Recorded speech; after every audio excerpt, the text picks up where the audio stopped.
श्रीराम समर्थ. श्रोते हो, आपण ऐकत आहात श्री गोंदवलेकर महाराज यांचे प्रवचन. आपण मागावे फक्त एका रामाजवळ. आपल्या जीवनामधली प्रत्येक क्रिया ही रामाच्या करिता व्हावी. आपले जगणे देखील त्याच्या सेवेसाठी असावे. किंबहुना लहान मुलाला जशी आई, मोठ्या मुलाला जसा बाप, बाईला जसा प्रेमळ नवरा, मुनिमाला जसा सज्जन मालक, नोकराला जसा त्याचा स्वामी, एखाद्याला जसा विश्वासू मित्र, तसा रामराया प्रत्येकाला वाटला पाहिजे. म्हणून प्रत्येकाने गोंदवल्यास यावे. भगवंताच्या अस्तित्वाची खरी जाणीव होऊन त्याच्या अनुसंधानामध्ये जीवनाचा प्रत्येक क्षण कसा घालवावा हे सगुणोपासनेशिवाय सामान्य स्त्री पुरुषाला समजणे अशक्य आहे. जगात घडून येणाऱ्या प्रत्येक गोष्टीमध्ये रामरायाची इच्छा काम करीत असल्याचे आपण जाणले पाहिजे. इतकेच नव्हे तर व्यवहारदृष्ट्या आपण योग्य प्रयत्न केल्यानंतर जे चांगले वाईट फळ मिळेल ते रामाच्या इच्छेनेच मिळते अशी श्रद्धा ठेवावी. अशी श्रद्धा ज्याच्यापाशी असते त्याला सुखदुःखाची बाधा होत नाही.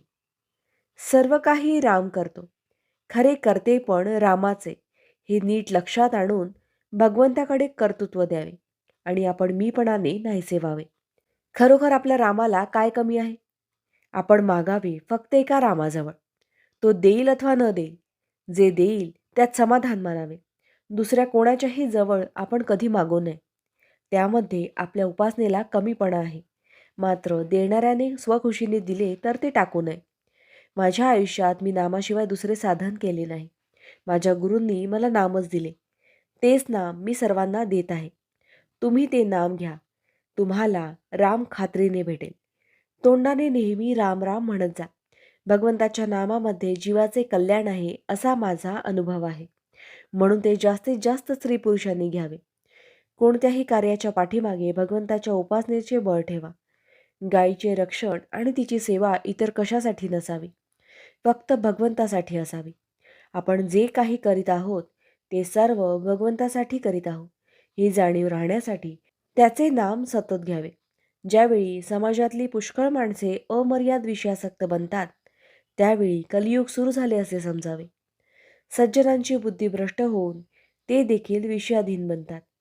विषयांची प्राप्ती करून घेण्यासाठी वाटेल ते कृत्य करण्याची त्यांची तयारी असते.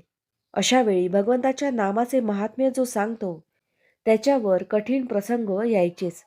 पण परमात्मा सांभाळतो अशा निष्ठेने जो राहील तो प्रत्येक संकटातून सही सलामत पार पडेल यात शंका नाही. म्हणून प्रत्येकाने नामाला चिकटून असावे. जगाचा नाद सोडा आणि भगवंताचे प्रेम जोडा. भावार्थ, राम करता म्हणेल तो सुखी, मी करता म्हणेल तो दुःखी. जानकी जीवन स्मरण जय जय राम. महारुद्र हनुमान की जय. समर्थ रामदास स्वामी महाराज की जय. सब संतन की जय. श्री अनंत कोटि ब्रह्मांड नायक राजाधिराज सच्चिदानंद सद्गुरु श्री ब्रह्मचैतन्य महाराज की जय. जय जय रघुवीर समर्थ.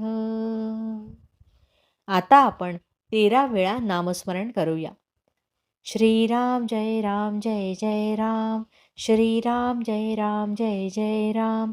श्रीराम जय राम जय जय राम. श्रीराम जय राम जय जय राम. श्रीराम जय राम जय जय राम. श्रीराम जय राम जय जय राम. श्रीराम जय राम जय जय राम. श्रीराम जय राम जय जय राम. श्रीराम जय राम जय जय राम. श्रीराम जय राम जय जय राम. श्रीराम जय राम जय जय राम. श्रीराम जय राम जय जय राम. श्रीराम जय राम जय जय राम. जय श्रीराम.